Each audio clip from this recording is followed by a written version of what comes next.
எல்லோருக்கும் வணக்கம். எல்லோரும் எப்படி இருக்கீங்க? இன்றைக்கி நம்ம டிஎன்ஸ் ஒரு சேனலில் பார்க்க போகிறது பூரிக்கிழங்கு. வாங்க எப்படி பண்ணுறதுன்னு பார்ப்போம். இதுக்கு நான் வேக வச்சு எடுத்துக்கிட்ட பட்டாணி, உருளைக்கிழங்கு எடுத்துக்கிறேன்.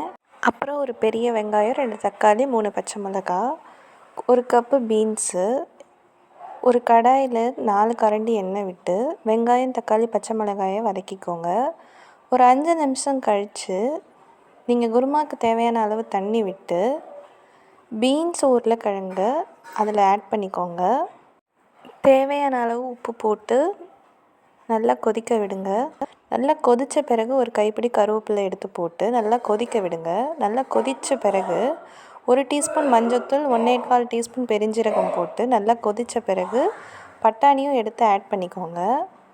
இது நல்லா கொதி வரட்டும். அதோடு நம்ம கடல மாவு எடுத்து சலித்து தண்ணி விட்டு நல்லா இந்த மாதிரி பதத்தில் கரைச்சிக்கோங்க. அடுப்பை சிம்மில் வச்சுட்டு அந்த கரைச்சி வச்ச கடல மாவையும் எடுத்து ஊற்றுனீங்கன்னா இந்த மாதிரி உடனே திக்காகிடும். அடுப்பை சிம்மில் வச்சுருங்க. உங்களுக்கு தேவைப்பட்டால் நீங்கள் தண்ணி கூட ஆட் பண்ணிக்கலாம். இப்போது நம்ம பூரி மாவு பிசைஞ்சிட்டோம். நல்லா சாஃப்டாக ஆயிடுச்சு. இப்போ இந்த மாவை தேய்ச்சி நல்லா முழுகிற அளவுக்கு எண்ணெயில் போட்டு பொரித்து எடுத்திங்கன்னா பூரிக்கிழங்கு ரெடி ஆகிடுச்சு. இந்த பூரிக்கிழங்கை நீங்கள் வீட்டில் பண்ணி பார்த்துட்டு டேஸ்ட் எப்படி இருந்ததுங்கிறத கமெண்ட்டில் சொல்லுங்கள். Like, share, comment and two subscribe. நன்றி. பாய்.